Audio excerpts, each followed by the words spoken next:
Hi guys! For today's video, kakain tayo ng laksa again. Ayan. May napulot pala akong salamin. Mamaya i-ano ko sa wall. Para may salamin naman ako dito sa loob ng kwarto ko. So, ayan. Kain tayo.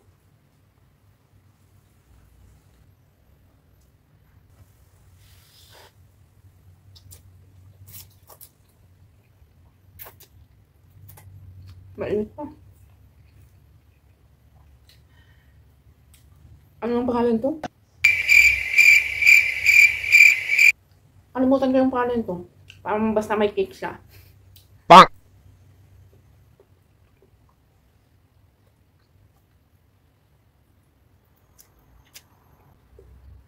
Alam nyo guys, may kwento ako sa inyo. Nung linggo,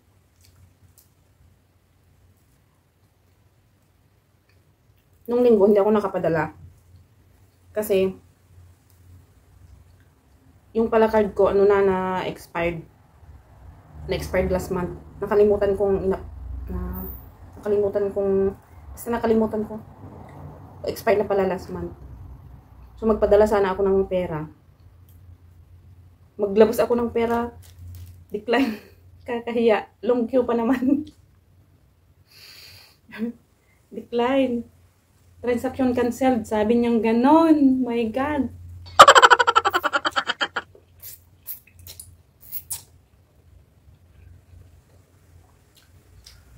So, sabi ko,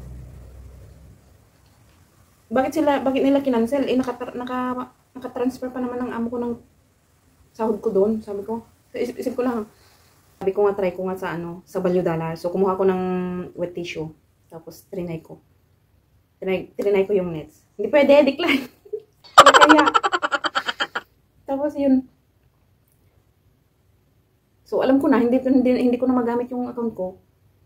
Kailangan kong pupunta sa bangko para kuha ng bagong card. So, naisip ko na i-try kong i-transfer dito sa kasama ko. Trinay ko, pwede. Diyos ko, buti na lang pwede. Kaya, ayan. Nakapadala na ako.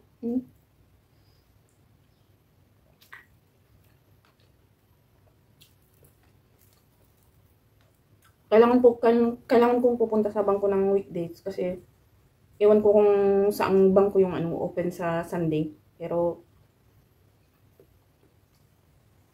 this week, ewan ko kung magpaalam ako sa amo ko na pupunta daw sa Holland. May malapit sa Holland. Tapos sa Queen Sweden. So, try kong i-renew. Tinatry ko ng online. Hindi ako makaano.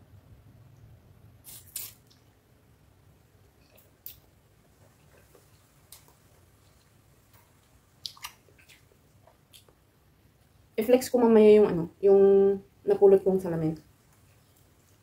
Sinamahan ako natin Wilma. Ang dami nun, mga isang dosena siguro na round shape. Good. Kinuha ko kasi wala akong salamin dito sa kwarto ko. Meron kaso lang maliit. Sabi ni Ate Wilma, magbuo ka dun sa wall, magbuo ka ng pang full body. So, yeah, good idea. Hindi ko naisip yun. So, mamaya gagawin ko yun. Bumili na ako ng glue.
Natataas yung isang paa ko.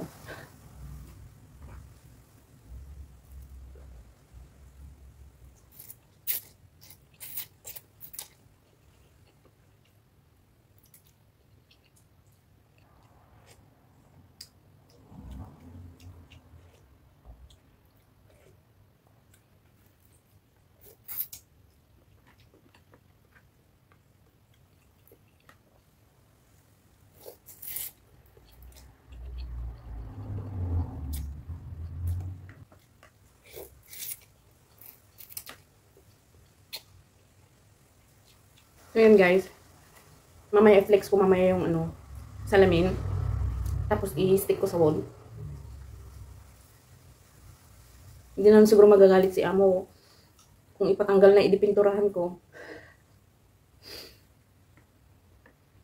Wala naman kasi kaming salamin. Meron akong, kaso lang mas malaki pa sa mukha ko ata yung salamin ko dyan.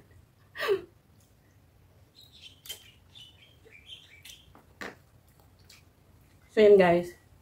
Mamaya. Busog na naman si Inday. Bago ko ilagay ang salamin guys, punasan ko muna kasi may mga tain ng butiki. Itong salamin na to guys, napulot ko sa basurahan. So, bago pa siya, nakalagay lang sa box. Bali, ilang piraso yan, mga 12 pieces ata. So, ayan, bubuo ako ng salamin ko dyan. DIY muna. Pasensya na guys, makalat ang kwarto ko. Madaming mga abubot.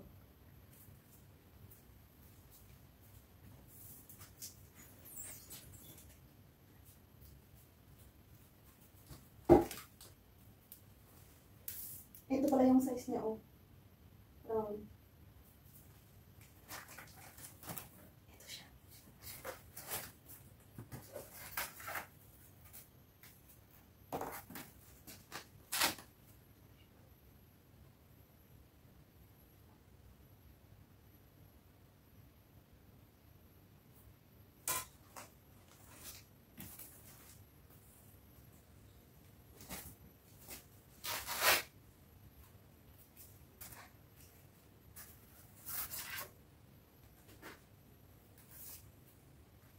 Ito pala yung binili kong pandikit. Magic Neo.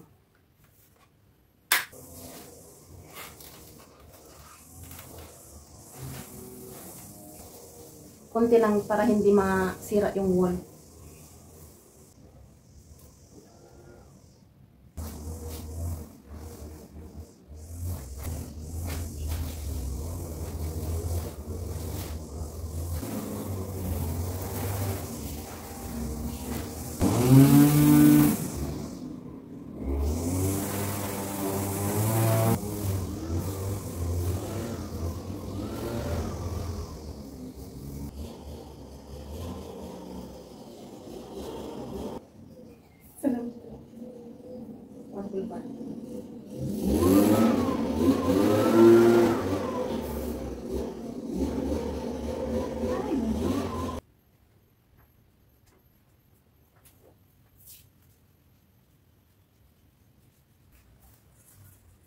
Maganda itong salamin, guys. Ay, makalat ang kwarto.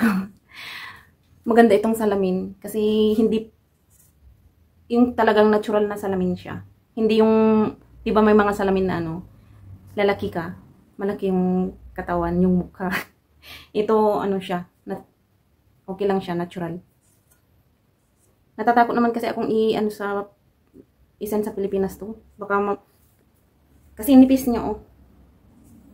Baka mabasag lang, sayang.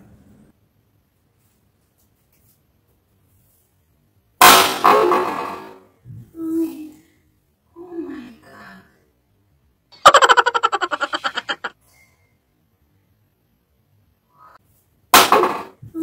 Oh my God. Sa puntong ito guys, nahulog yung salamin. Akala ko nabasag kasi ang nipis, pero hindi. Ang tibay niya pala.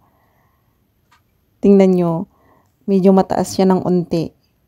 Plano kong bibili ng salamin sa IKEA guys. Medyo mahal.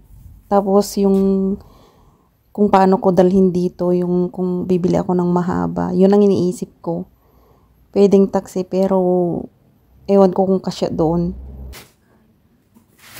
Yan, nataon naman na may nagbasura. Sayang naman, so kinuha ko. Binigyan naman ako ng idea si Ate Wilma. Kasi hindi ko naisip yun eh. Niisip ko, 1 round, mukha ko lang makuha. Tapos, ayan, mag-DIY ka, sabi niya. Yan mo, whole body. Magbuo ka ng pang whole body. So, yan, ganyan ang ginawa ko. Diyan muna yung sapatos. Pag-isipan ko muna kung saan ko ilalagay. Ang pahit kasi ng style ng kwarto ko. Pero okay na yan. Masyadong malaki. Yan, pag may malaki kang kwarto, marami kang amubot. Pag maliit ang kwarto mo, kunti lang. Kagaya nitong bahay na to. Galing kami sa condo. Hindi masyado yung gamit nila. Pero nung nag-move kami dito, oh my God, ko parang basurahan na dito sa loob ng bahay. Hindi namin alam kung saan namin ilalagay ang mga ibang gamit nila. Kasing laki ng bahay pero daming mga abubot, mga toys. Hindi kasi sila nagtatapon. Kami lang nagtatapon. Kami lang nagtatapon. Ay, nako. Kasi naman yung mga iba, syempre hindi na pwedeng kailangan na maitapon. Wala kasing oras ng amo ko.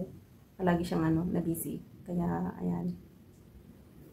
Guys, inilagay ko yung mirror na yan. Hindi ko decoration, kundi salamin ko.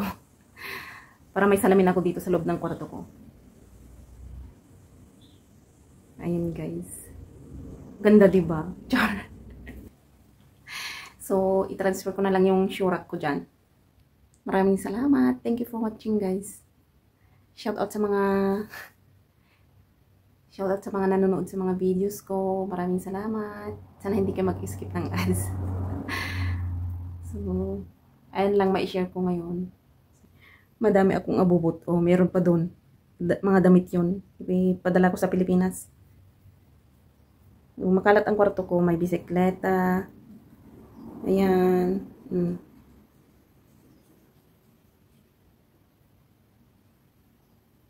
Makalat. So, yan lang guys. Thank you for watching. Sana hindi kayo mag-skip ng ads. Shout out sa mga nanonood sa akin. Comment lang kayo para makabalik ako. Thank you and see you on my next one. Bye!